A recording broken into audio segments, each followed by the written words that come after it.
Imaginen que a la Tierra la transformara una tormenta de castigo.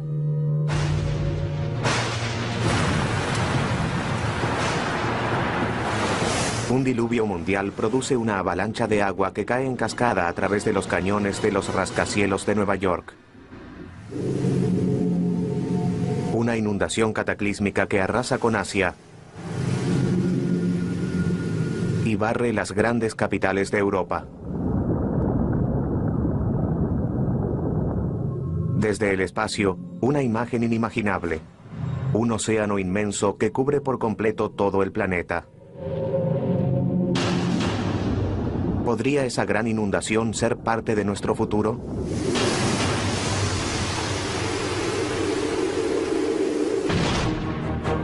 Las páginas de la Biblia están llenas de catástrofes. Un análisis más profundo revela una gran cantidad de catástrofes naturales que podrían haber inspirado los relatos bíblicos y que aún en el presente constituyen algunas de las amenazas más grandes a las que debemos enfrentarnos. La pregunta sigue siendo si volverán a producirse y cuándo lo harán. Son cosas que aún resuenan en el presente. Y en parte es porque la gente lee la Biblia como si estuviera en ella. Así que las catástrofes bíblicas aún tocan una cuerda sensible en la actualidad. Y la gente tal vez todavía tiene algo de temor. O quizás se pregunta si no podrían suceder nuevamente. Génesis, capítulo 6, versículo 17. Y he aquí, yo traeré un diluvio sobre la tierra para destruir toda carne en que haya aliento de vida debajo del cielo. Todo lo que hay en la tierra perecerá. En el Génesis, el primer libro de la Biblia, Dios crea todo el universo en 6 días y lo destruye al cabo de 10 páginas. Dios envía una inundación para castigar a la humanidad. No solo por haberse vuelto corrupta, sino también malvada. Y básicamente comienza todo de nuevo. Quiere deshacerse de todos, barrer a los humanos de raíz.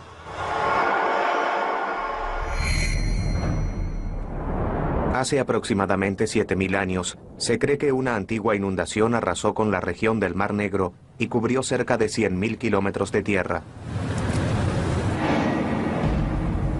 ¿Puede eso haber inspirado la historia de la ira de Dios mediante el agua? El Mar Negro se encuentra al norte de Turquía y se conecta con el Mediterráneo a través de un angosto canal de agua llamado Estrecho de Bósforo.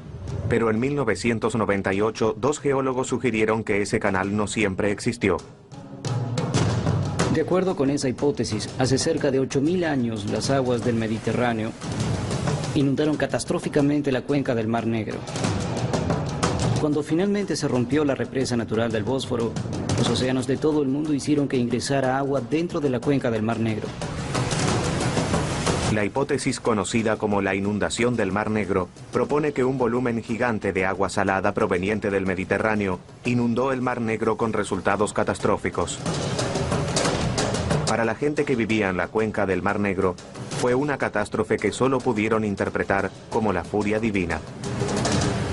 Puede haber sido similar a las cataratas del Niágara, pero quizás con una magnitud 20 veces mayor dado el volumen de agua que debe fluir por esa zona para llenar la cuenca.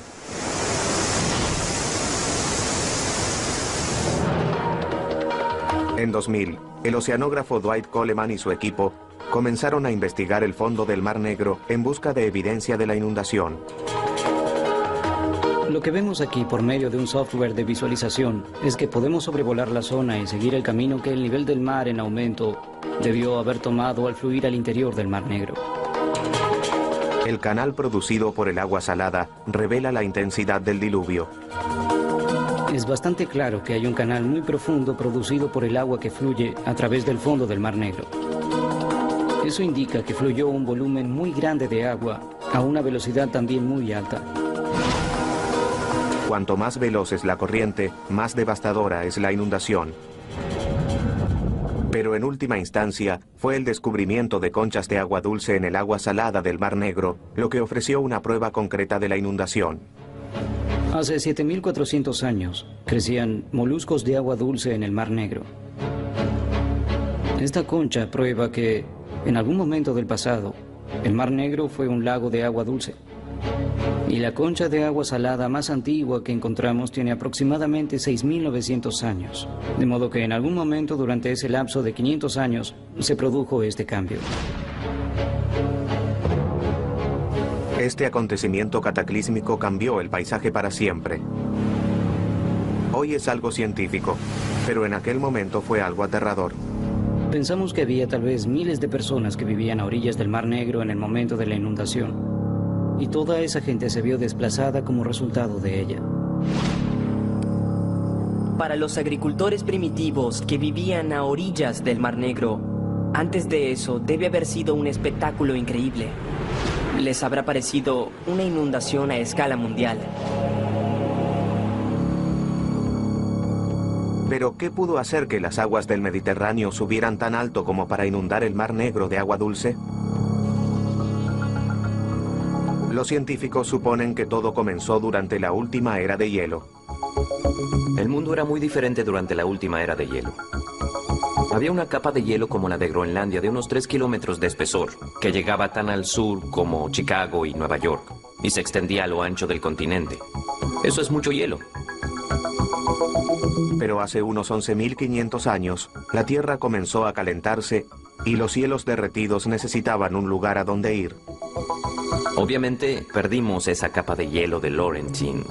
Se derritió por completo. Toda esa agua fue a parar al océano, y los océanos se elevaron unos cientos de metros. La masa de tierra que separaba al Mediterráneo del Mar Negro no pudo contener el agua excedente.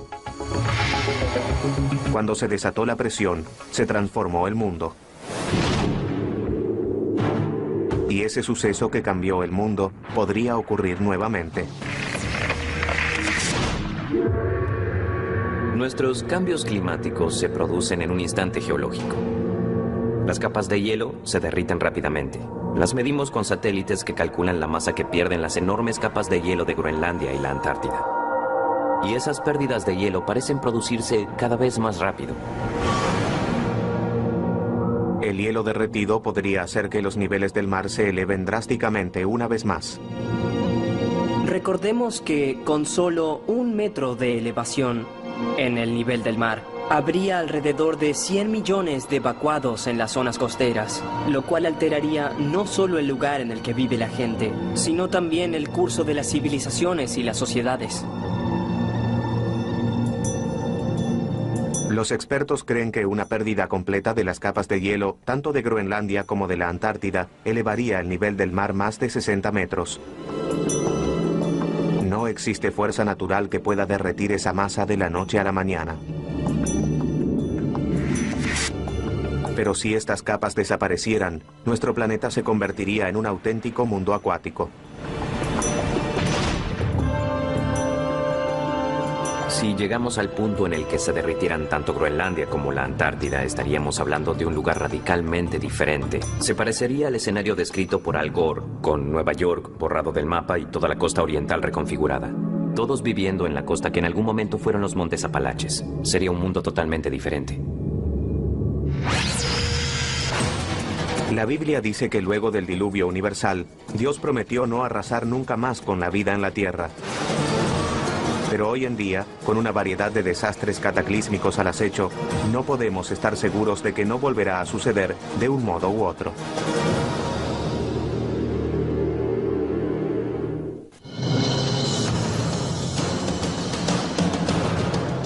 Si solo algunas de las 10 plagas bíblicas cayeran en la actualidad sobre la tierra, tal vez se vería así. Una marea color carmesí asalta las aguas que rodean Manhattan, lo cual transforma el río Este y el Hudson en afluentes de sangre. Las ranas se apoderan de la ciudad. En lo alto, una nube densa y negra se cierne sobre los edificios. Enormes enjambres de langostas vuelan por la ciudad para devorar todo lo que puedan.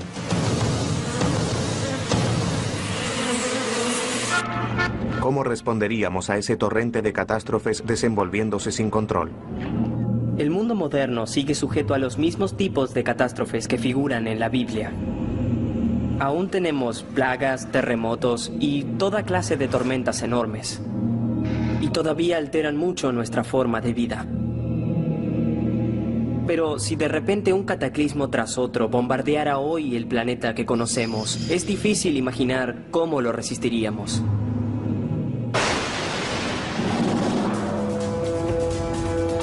Por medio de las 10 plagas, Dios se propone destruir un imperio para liberar un pueblo.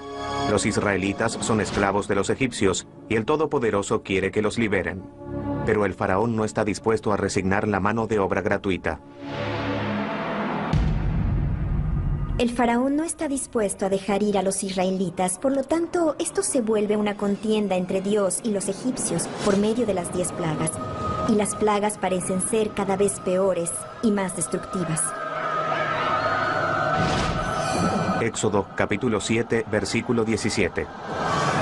Yo golpearé con la vara que está en mi mano las aguas que están en el Nilo, y se convertirán en sangre.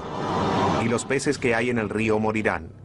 Este hederá, y tendrán asco los egipcios de beber el agua. Las escrituras dicen que con la primera plaga todo el agua se convierte en sangre, de modo que no se trata solo del Nilo, que por supuesto es un río importante para los egipcios, sino de toda el agua potable. Pescados podridos. Un calor abrasador. Falta de agua dulce. Parece una película de terror. Pero esta calamidad no solo puede haber ocurrido en la antigüedad, sino que también sucede hoy en día. Creo que al leer ese pasaje de la Biblia, la mayoría de los que estudiamos este problema vemos una descripción muy correcta de una marea roja. La marea roja es una floración o explosión repentina de cierto tipo de algas que pueden producir compuestos neuroquímicos peligrosos. Don Anderson es uno de los científicos principales del Instituto Oceanográfico Woods Hole y uno de los expertos más importantes en mareas rojas. Cuando se produce uno de estos florecimientos, puede ser algo espectacular. El agua cambia de color, puede salir un muy mal olor y el agua puede parecer sangre. Puede parecerse a una sopa de tomate, así de roja. Algunos brotes recientes en Texas y Florida llenaron la costa de peces muertos. Los peces expuestos a alguna de las toxinas de estas algas mueren rápidamente. Es una muerte muy rápida. Muchas de esas toxinas son muy potentes. En los humanos pueden producir envenenamientos. Puede haber algunos brotes que hacen que la gente que se encuentra en la playa no pueda respirar debido a que las toxinas se pulverizan con el rocío del mar. Uno comienza a toser y resollar y debe alejarse del océano por esa irritación. En una región como el delta del Nilo, el océano está a un costado y hay agua dulce. Y en este tipo de ambiente hay bastantes mareas rojas que pueden volver el agua roja, matar a los peces o hacer que sean venenosos y causar ese tipo de problemas. Así se transforma en una explicación mucho más sólida. Una marea roja desencadena varios efectos dominó y podría servir de explicación para la segunda plaga bíblica de ranas. Una severa floración de algas puede hacer que haya niveles extremadamente bajos de oxígeno en el agua, lo cual la vuelve inhabitable para los seres vivos. Si hubiera una marea roja, no sería inusual esperar que ciertos tipos de animales intentaran escaparse del agua dado el bajo nivel de oxígeno. No pueden nadar, no pueden quedarse en el agua. De modo que no es una locura suponer que, luego de una gran marea roja, las ranas no pudieran sobrevivir en esas condiciones y se dirigieran hacia la tierra. En la tierra murieron por disecación y por falta de provisión de alimentos. Sin ningún control sobre ellos, era de esperar una enorme proliferación de todo tipo de insectos voladores y terrestres a lo largo de Egipto. Podemos afirmar que esas fueron la tercera y cuarta plaga. Los cadáveres en descomposición de las ranas y los peces atraen un inmenso enjambre de moscas que asola a los egipcios, seguido de una enorme infestación de piojos. Recordemos que en una época en que la gente no contaba con los antibióticos modernos, cuando alguien se infestaba con piojos, las cicatrices podían producir infecciones que tal vez derivaran en enfermedades graves. Los humanos no son los únicos afectados. Los cadáveres en descomposición y los insectos voladores pueden transmitir bacterias letales. Y la quinta y sexta plaga hacen precisamente eso. De repente, el ganado se enferma y muere. Tanto hombres como bestias sufren una aflicción de horribles forúnculos de pus. Aquí tenemos una explicación perfecta de cómo una se alimentó de la otra. Como un dominó. Una plaga dio lugar a la otra y así hasta la 10ª.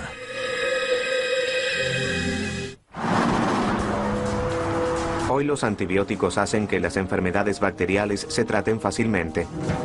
Pero los virus no tienen una cura tan rápida.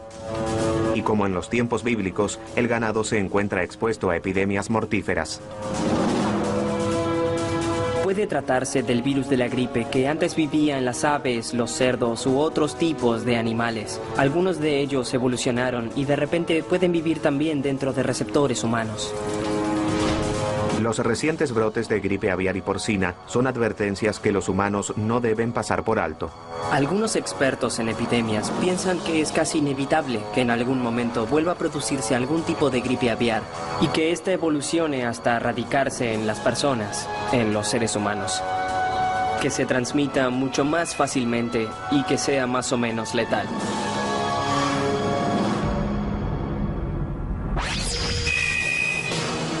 Rodeado de pestilencia y muerte, el pueblo egipcio está de rodillas. Pero aún así el faraón permanece inmutable. Con 4 plagas aún por llegar, el espiral de devastación está lejos de acabarse. Para los egipcios, todo el imperio está expuesto. Pero hoy en día, todo el planeta podría estar en peligro. Es probable que, en muchos casos, un desastre muy severo desate las posibilidades u ocasione desastres aún peores. La pregunta es, ¿estamos preparados para las 10 plagas en el presente? Creo que si se juntan las 10 plagas, son capaces de destruir toda una cultura. Podrían sepultarla bajo el agua.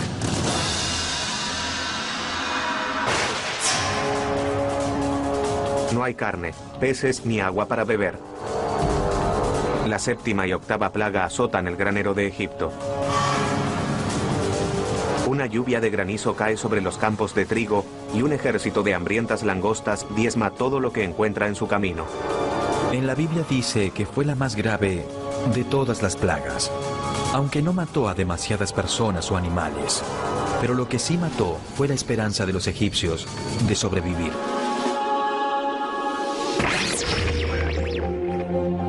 Hoy, nuestros graneros se encuentran amenazados por las temperaturas en aumento, que causan más sequías y tormentas más intensas. Es muy difícil especificar cuáles serán los problemas que enfrentará la humanidad a raíz del aumento de las temperaturas. Pero lo que sí podemos decir es que el clima se volverá mucho más extraño. La agricultura lo pasará mucho peor. Y estaremos en presencia de un mundo con más gente. Si sumamos todo eso, tendremos una imagen bastante sombría. De cualquier modo, serán malas noticias para las cosechas y los agricultores. Un planeta más caliente también podría producir una plaga moderna.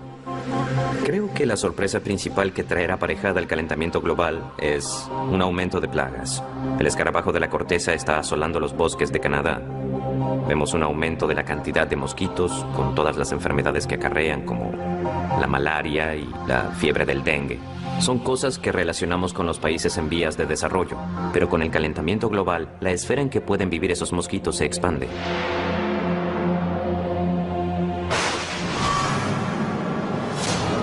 En la Biblia, la 9ª plaga se transforma en el máximo despliegue del poder de Dios. El descenso de una oscuridad total sobre Egipto. Imaginen la ansiedad que sentirían. Tal vez el sol nunca regrese.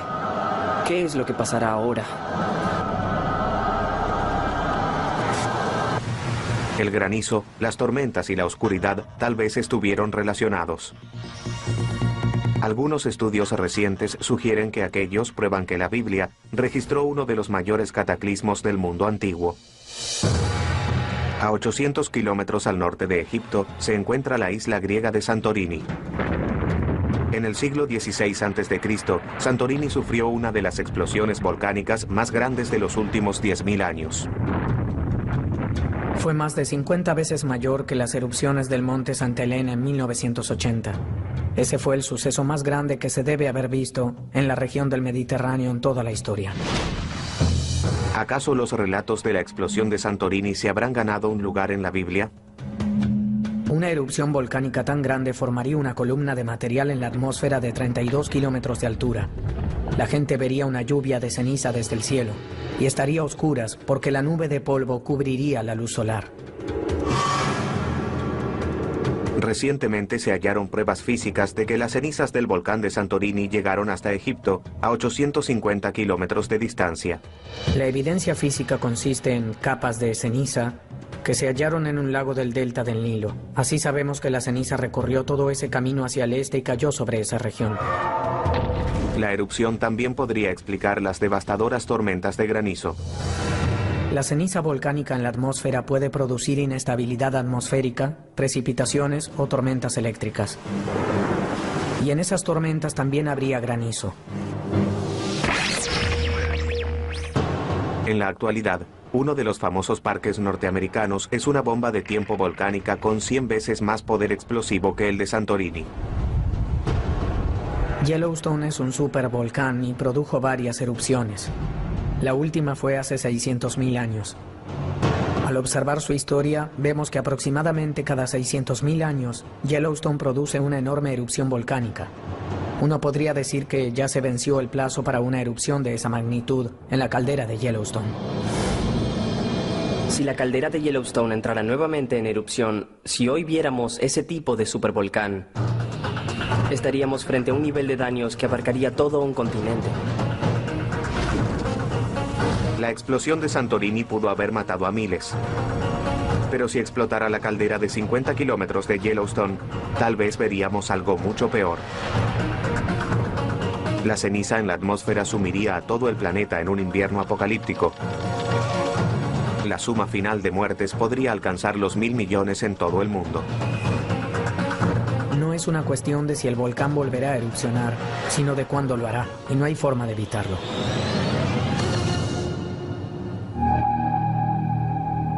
En la Biblia, lo que finalmente persuade al faraón de liberar a los israelitas no es la ruina de su imperio, sino la muerte de su hijo primogénito.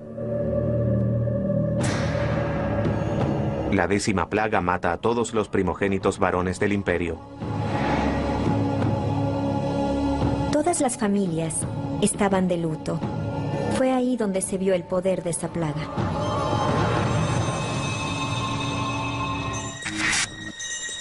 Incluso esto puede haber sido el resultado de las plagas anteriores. Las lluvias de granizo y las langostas que destruyeron las cosechas tal vez obligaron a los egipcios a recurrir a los granos almacenados. Pero los granos pueden producir toxinas y humus letales cuando se almacenan bajo tierra. El humus produjo un agente químico muy poderoso, una molécula biológicamente activa que tiene el nombre de micotoxina. Esas micotoxinas en cantidades mínimas, es decir, unas pocas moléculas, pueden matar humanos y animales bastante rápido. Y por lo general era a los primogénitos a quienes se alimentaba más. Había una tradición según la cual el mayor recibía porciones dobles, así que ingirieron mayor cantidad que los otros hijos. Esa fue la razón por la que ellos murieron. Las plagas destruyeron al imperio parte por parte. Pero en otras partes de la Biblia, basta con un instante para destruir una ciudad y sus habitantes. Por desgracia, lo mismo sucede en la actualidad.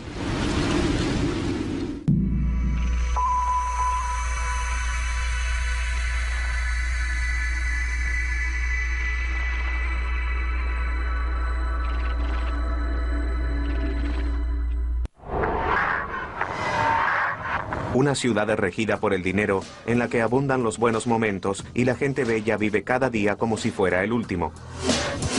Ahora, imaginen que una sombra oscura desciende sobre Los Ángeles.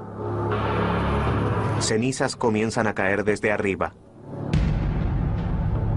De repente el cielo se abre y se desata la ira de Dios. millones de vidas se apagan en un instante. Sucedió en el pasado. Génesis capítulo 19, versículos 24 y 25.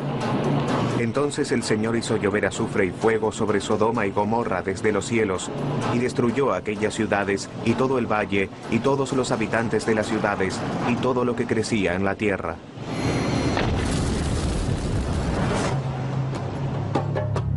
Muchos intentaron ubicar estas famosas ciudades de pecado en un mapa.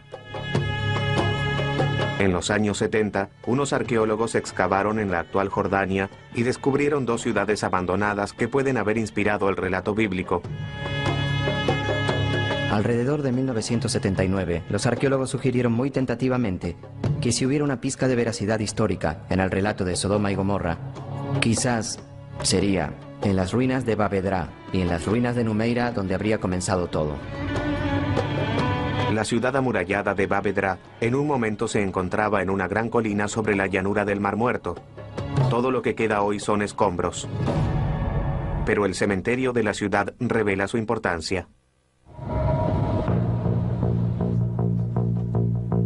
Mohamed Nayar es arqueólogo y exdirector del Departamento de Antigüedades de Jordania. El cementerio de Bab Edra es enorme. Y no se excavaron todas las tumbas. Pero los investigadores llegaron a la conclusión de que hay en ese lugar al menos 20.000 sepulturas. Incluso hoy, el paisaje está repleto de huesos humanos. Estos enormes cementerios son indicadores del tamaño de la población de la zona. Estamos hablando de una zona densamente poblada, lo que es algo realmente increíble para la edad de bronce de Jordania. Bab Edra parece haber sido una ciudad bastante grande, probablemente con un par de miles de habitantes. En apariencia, Bab Edra fue una ciudad bastante importante en su época. Una próspera civilización vivió aquí durante más de 600 años. Pero alrededor de 2350 a.C., la puerta de la ciudad se cerró apresuradamente y esta quedó misteriosa y completamente abandonada. Nadie sabe por qué. A solo 13 kilómetros de allí, la ciudad de Numeira también presenta evidencia de un abandono repentino. Pero aquí, el motivo de la salida apresurada es claro. Vemos alrededor de 60 centímetros de depósitos de ceniza, incluyendo algunas superficies producidas por el fuego. Y sabemos que esta densa capa de ceniza no pudo haberse producido por el uso doméstico del fuego. Probablemente haya sido un gran incendio. Al lado de la torre de la fortificación de la ciudad, los arqueólogos hallaron más pruebas de la catástrofe. Restos humanos sin enterrar. Aquí estamos al lado de la torre. Se encontraron los esqueletos en esta zona y creemos que, al colapsar, la torre aplastó a esta gente. Quedaron cubiertos por escombros. Los huesos gravemente aplastados revelan la posible causa del incendio. Los antropólogos físicos examinaron los huesos. La conclusión fue que los terremotos aplastaron a esta gente. Hace 4.500 años, un terremoto devastador arrasó con Numeira. Las paredes y la torre de la fortificación colapsaron y se desató un enorme incendio. Ese no fue el primero ni el último de los terremotos que aterrorizaron a los pueblos que vivían al costado del Mar Muerto. A diario, en esta zona, se producen pequeños terremotos y cerca de una vez por siglo ocurre uno grande. El motivo por el cual esta zona es tan inestable en términos geológicos es que yace sobre una grieta entre 2 placas tectónicas, es decir, 2 grandes porciones de corteza terrestre. En el Mar Muerto, no es necesario buscar demasiado para incluir en la historia el fuego del infierno. En la frase "el fuego del infierno", la parte del fuego es evidente. La parte del infierno aparece por el azufre, de modo que los que van juntos son el fuego y el azufre. El azufre, tanto en su estado sólido como en el gaseoso, aparece naturalmente en la zona y es altamente inflamable. Cuando la Biblia habla del fuego del infierno, es exactamente esto lo que describe. Los antiguos habitantes de la zona conocían este tipo de mineral y es por eso que se menciona en la Biblia.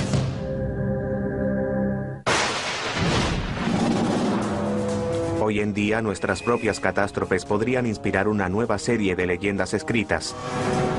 Y si las predicciones son correctas, algunas ciudades de California tendrán mucho que escribir.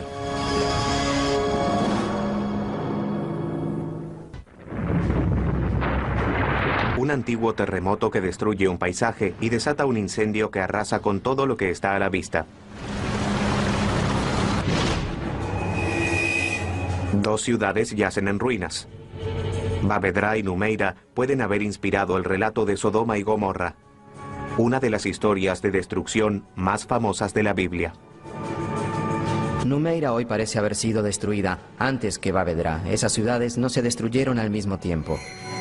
Sin embargo, si alrededor del año 1800 a.C., alguna persona pasaba por el extremo sur del Mar Muerto, veía las ruinas de Bavedra y Numeira siglos después de que hayan sido destruidas y le preguntaba a alguien, ¿qué fue lo que sucedió aquí?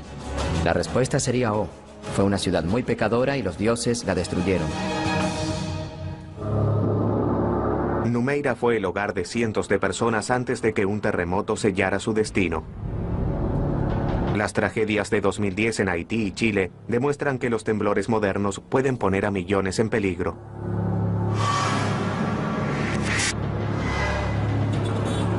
Dado que en el mundo de hoy tenemos centros urbanos mucho más densamente poblados que los de la antigüedad, la escala de devastación sería casi inimaginable y excedería por mucho cualquier cosa que pudiera haber sucedido en los tiempos bíblicos. La costa oeste de Estados Unidos debe prestar atención a las advertencias del pasado y del presente. Como en la región del Mar Muerto, la costa de California se encuentra sobre una falla que separa dos enormes placas tectónicas. La falla de San Andrés es una de las más activas en todo el mundo. Atraviesa San Diego, Los Ángeles y San Francisco. Ambas placas están en movimiento. La presión se acumula a medida que estas placas rozan una con otra, y en ocasiones esa fuerza se libera repentinamente en forma de un espectacular terremoto. Existe un 99% de probabilidades de que en los próximos 30 años, un terremoto de al menos 6.7 en la escala de Richter azote California. Los geólogos concuerdan en que el sur de California, con la famosa ciudad de Los Ángeles, corre el mayor peligro. El sur de California es una de las zonas más pobladas que hay en este país. De hecho, es la segunda zona más poblada. Alberga a más de 24 millones de personas. El plazo calculado para que se produjera un inmenso temblor en esa región se venció hace aproximadamente 150 años, y los resultados del próximo terremoto podrían ser desastrosos. Tenemos una enorme infraestructura de energía. La luz y el agua están en constante flujo por nuestras ciudades. Por ejemplo, un terremoto importante que rompiera las tuberías de gas y de agua, de repente produciría enormes incendios e inundaciones que atravesarían las ciudades. Sigue siendo difícil predecir un terremoto e imposible impedirlo. Lo único que California puede hacer es esperar. Terremotos, supervolcanes, mega inundaciones. Si alguna de estas aterradoras catástrofes fuera a destruir el planeta, tal vez pensaríamos que nuestros días están contados. El último libro de la Biblia podría decirnos qué esperar. De verdad, es muy difícil interpretar el libro del Apocalipsis. ¿Se trata de un sueño? ¿Se trata de algo real? ¿De qué se trata? El Apocalipsis es una profecía aterradora que hace que otras catástrofes bíblicas parezcan un paseo por el parque. Sobre las olas de esos horrores se encuentran los 4 jinetes del Apocalipsis. La guerra, la hambruna, la pestilencia y la muerte asolan la tierra. Reina la oscuridad. Incluso las estrellas caen del cielo. Y es esa parte de la profecía lo que los astrofísicos sugieren que tomemos en serio. En muchas religiones se habla de la caída de las estrellas del cielo. Quizá el único acontecimiento capaz de destruir toda la vida sobre la Tierra, esencial e instantáneamente, provenga del espacio exterior. Nuestro golpe final podría provenir del cielo. Literalmente.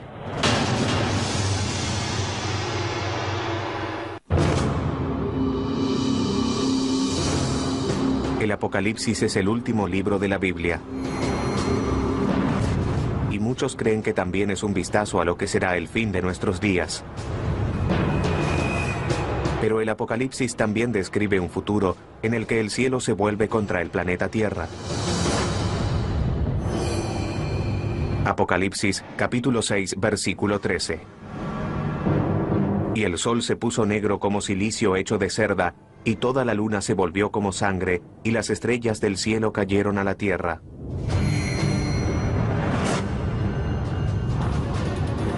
Hoy en día, este pasaje conjura un gran número de amenazas reales. Existe la posibilidad de que choquen asteroides, de que haya impactos de cometas que podrían destruir toda la vida sobre la Tierra, tal vez en cuestión de minutos.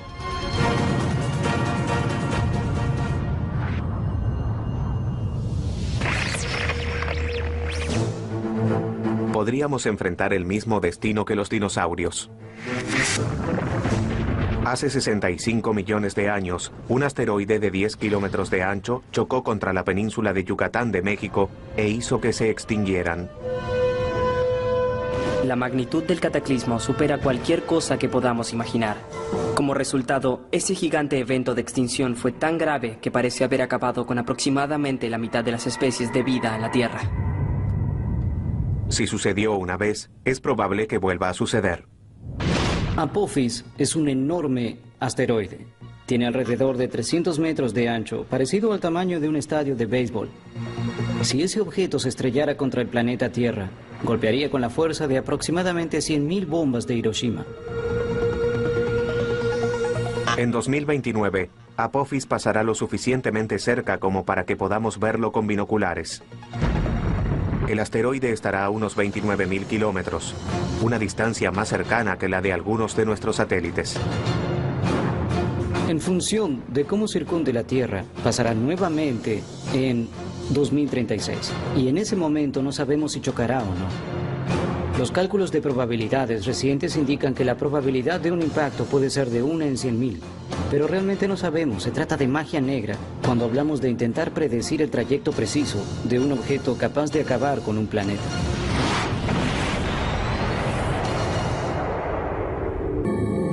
Otras amenazas del espacio exterior podrían poner en peligro no solo la vida en la Tierra, sino el mismísimo planeta Tierra. Algo que podría arrasar con la vida sobre el planeta Tierra es una explosión de rayos gamma. No sabríamos que se dirige hacia aquí, porque la radiación de esas explosiones viaja a la velocidad de la luz. Un día podrías estar lavando la ropa o vistiéndote, mirarías al cielo y verías unas bolas de fuego yendo hacia ti. Ni sabrías qué sucedió. No te daría advertencias de ningún tipo. Desde las primeras páginas del Génesis hasta el final del Apocalipsis, la Biblia expone un listado desalentador de potenciales sentencias de muerte para la humanidad. Pero aunque esquiváramos todas esas balas sobrenaturales, quedaría una que no podríamos evitar. La Biblia dice, polvo eres y al polvo volverás. Los físicos decimos, venimos del polvo de estrellas y al polvo de estrellas volveremos. Dentro de 5.000 millones de años tendremos el último día agradable. Luego de eso, el sol comenzará a expandirse enormemente y se volverá un gigante rojo. El cielo se prenderá fuego. Uno mirará de horizonte a horizonte y verá que el sol ocupará todo el cielo. Tal vez debamos construir nuestra propia arca espacial, partir hacia otros refugios, una especie de monte Ararat de un planeta en otro sistema solar. Esa sí que es una ambición. Cada edad de la humanidad deberá enfrentar un aluvión de catástrofes. Pero la búsqueda bíblica de una explicación en presencia de la tragedia es un deseo universal. Es algo que compartimos con nuestros ancestros y compartiremos con nuestros descendientes. Son temas recurrentes y que resuenan en la conciencia de todo ser humano, e incluso en sus temores. Son temas que se remontan al miedo original, el miedo al más allá, a qué sucederá luego de la muerte. De modo que, incluso con toda nuestra perspicacia científica de hoy en día, aún somos algo religiosos con respecto a algunas cosas. Nadie puede predecir qué nos espera. Pero tarde o temprano se añadirán nuevas historias de catástrofes a las viejas, a medida que las futuras generaciones se enfrenten a fuerzas que están más allá del control de la humanidad.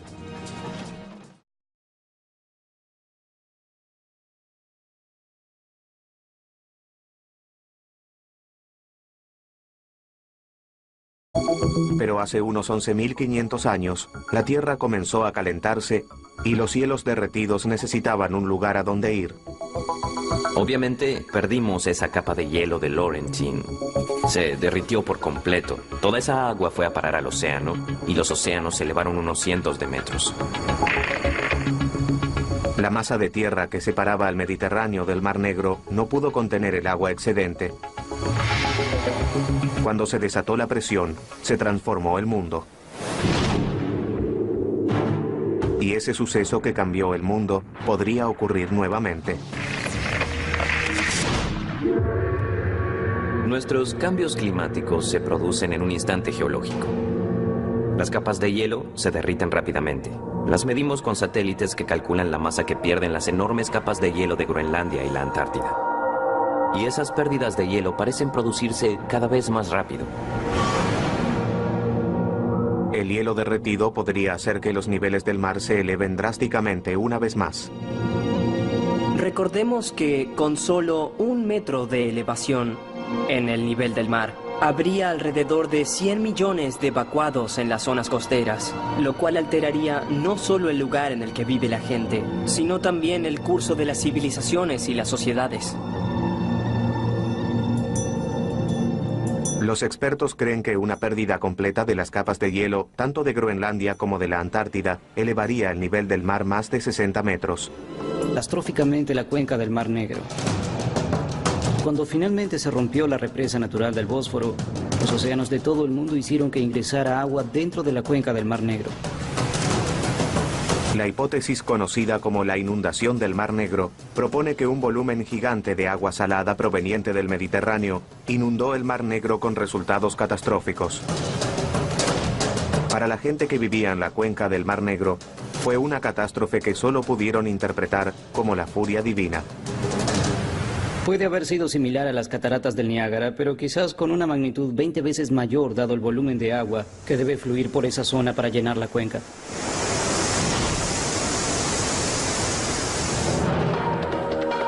En 2000, el oceanógrafo Dwight Coleman y su equipo comenzaron a investigar el fondo del Mar Negro en busca de evidencia de la inundación.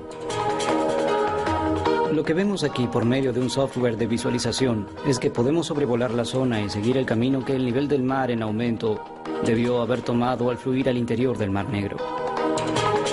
El canal producido por el agua salada revela la intensidad del diluvio. Es bastante claro que hay un canal muy profundo producido por el agua que fluye a través del fondo del Mar Negro. Eso indica que fluyó un volumen muy grande de agua a una velocidad también muy alta. Cuanto más veloz es la corriente, más devastadora es la inundación. Pero en última instancia, fue el descubrimiento de conchas de agua dulce en el agua salada del Mar Negro lo que ofreció una prueba concreta de la inundación. Hace 7.400 años crecían moluscos de agua dulce en el Mar Negro. Esta concha prueba que, en algún momento del pasado, el Mar Negro fue un lago de agua dulce. Y la concha de agua salada más antigua que encontramos tiene aproximadamente 6.900 años. De modo que en algún momento durante ese lapso de 500 años se produjo este cambio. Este acontecimiento cataclísmico cambió el paisaje para siempre. Hoy es algo científico, pero en aquel momento fue algo aterrador. Pensamos que había tal vez miles de personas que vivían a orillas del Mar Negro en el momento de la inundación. Y toda esa gente se vio desplazada como resultado de ella. Para los agricultores primitivos que vivían a orillas del Mar Negro, antes de eso debe haber sido un espectáculo increíble. les habrá parecido una inundación a escala mundial. Pero, ¿qué pudo hacer que las aguas del Mediterráneo subieran tan alto como para inundar el Mar Negro de agua dulce? Los científicos suponen que todo comenzó durante la última era de hielo. El mundo era muy diferente durante la última era de hielo. Había una capa de hielo como la de Groenlandia de unos 3 kilómetros de espesor, que llegaba tan al sur como Chicago y Nueva York, y se extendía a lo ancho del continente. Eso es mucho hielo. Aún tocan una cuerda sensible en la actualidad, y la gente tal vez todavía tiene algo de temor, o quizás se pregunta si no podrían suceder nuevamente. Génesis, capítulo 6, versículo 17. Y he aquí, yo traeré un diluvio sobre la tierra, para destruir toda carne en que haya aliento de vida debajo del cielo. Todo lo que hay en la tierra perecerá. En el Génesis, el primer libro de la Biblia, Dios crea todo el universo en 6 días y lo destruye al cabo de 10 páginas.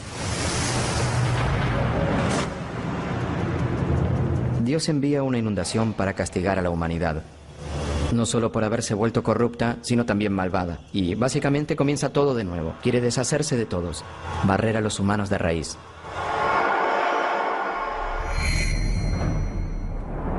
Hace aproximadamente 7000 años, se cree que una antigua inundación arrasó con la región del Mar Negro y cubrió cerca de 100.000 kilómetros de tierra. ¿Puede eso haber inspirado la historia de la ira de Dios mediante el agua? El Mar Negro se encuentra al norte de Turquía y se conecta con el Mediterráneo a través de un angosto canal de agua llamado Estrecho de Bósforo. Pero en 1998, 2 geólogos sugirieron que ese canal no siempre existió. De acuerdo con esa hipótesis, hace cerca de 8.000 años las aguas del Mediterráneo inundaron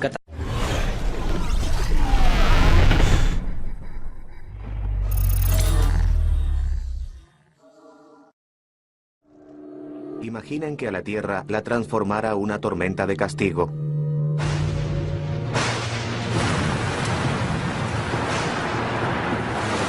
Un diluvio mundial produce una avalancha de agua que cae en cascada a través de los cañones de los rascacielos de Nueva York.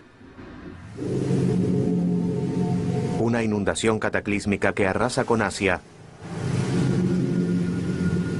y barre las grandes capitales de Europa.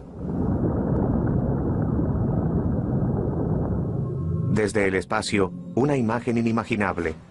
Un océano inmenso que cubre por completo todo el planeta. ¿Podría esa gran inundación ser parte de nuestro futuro?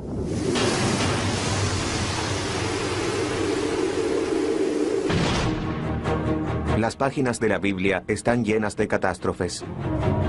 Un análisis más profundo revela una gran cantidad de catástrofes naturales que podrían haber inspirado los relatos bíblicos y que aún en el presente constituyen algunas de las amenazas más grandes a las que debemos enfrentarnos. La pregunta sigue siendo si volverán a producirse y cuándo lo harán. Son cosas que aún resuenan en el presente. Y en parte es porque la gente lee la Biblia como si estuviera en ella. Así que las catástrofes bíblicas